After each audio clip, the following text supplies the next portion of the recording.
Lawmakers leaving Washington for the long holiday weekend with no debt deal passed through Congress yet. Treasury Secretary Janet Yellen now saying the default deadline could be as soon as June 5th. Joining me now is PIMCO Head of Public Policy, Libby Cantrill. Libby, thanks so much for coming in. Thanks so much for having me. So, as usual, you read the tea leaves correctly. I got to give you credit once again. You were saying weeks ago it is in both McCarthy and Biden's interest to get this thing done. It looks like they're on the cusp of doing so. I want you to tell us how they did it, and especially because you've called attention to this clever little way that they can both claim a win on setting spending limits. Yeah, that's right, Jack. So our view had been that nobody has a political incentive to default. At the same time, no one has a political incentive to compromise before they absolutely have to. So we were expecting and sort of guiding clients that there would be a deal, but probably not a deal until the 11th hour, and that's what we're seeing now. Now, to your point, spending has been sort of the crux of the issue, sort of the central part of this negotiation. And it does seem like they've been able to split the baby, if you will, in terms of finding a compromise that's sort of mutually agreeable. Not only does it look like that defense spending actually might go up in 2024, interesting, but that also non-defense discretionary spending may look like it's going down, so that's going to appease Republicans. But because of some accounting tricks, potentially indexing it for inflation, it looks like it will actually be flat. So sort of it gives both sides of the aisle some political cover to then go sell it to their base. But as Speaker McCarthy has said, not everyone's going to be happy with this, and we don't expect everyone to vote for it. We actually think that the House Freedom Caucus is likely to vote against it, and probably House progressives are likely to vote against it as well. That means that they need to cobble together the 218 that they need to pass something in the House with sort of a coalition of Republicans and Democrats. In fact, you had some rather clever, colorful language to describe the yelling and shouting from either end, both the far right and the far left on this. Yes, I've described it as pearl clutching, as vomiting. We've also described passing the debt ceiling as like passing a kidney stone. We all know it will pass. It's just a question of how painful it will be. And of course, we are in the painful phase.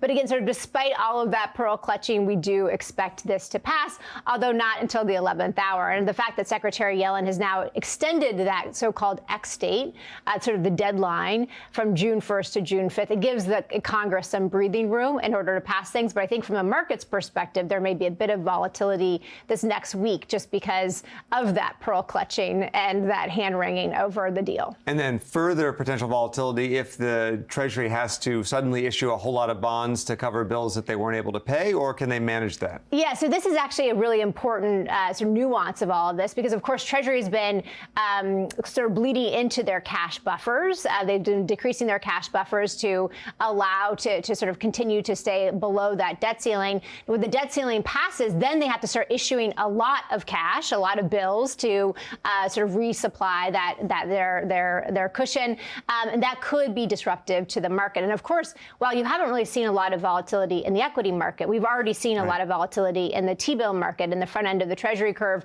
This could just lead to more of that volatility as we're basically sucking liquidity out of the market. This actually helps the Fed in terms of sort of slowing down the economy, but it's something that might be sort of unanticipated from a broader kind of market perspective. And could affect banks as well. That's right. And actually, yes, if depositors take their money out of banks and then put it into T-bills because they're more attractive, then that could also increase instability at the banks as well. So we do think that the Treasury is very sophisticated about their cash management and about their T-bill issuance. We expect them to have a very deliberate approach here and to sort of issue new T-bills sort of over time. So it's not necessarily just an influx to the market, but there is a real need. I mean, they do need they need to kind of replenish their own coffers. So there is sort of brass tacks about it. I want to pivot to one other subject before you go, which is you've been talking a lot about new rules that will allow the government to take a closer look at companies dealing with China. Can you explain that? Yeah, as everyone's been focused on the debt ceiling, we're obviously focused on that as for our clients as well. But this is actually something that we think is really important for folks to understand. This will be an executive order coming out of the Biden administration on capital outflows from the U.S. to China in specific areas, in artificial intelligence, in quantum computing, and in semiconductors.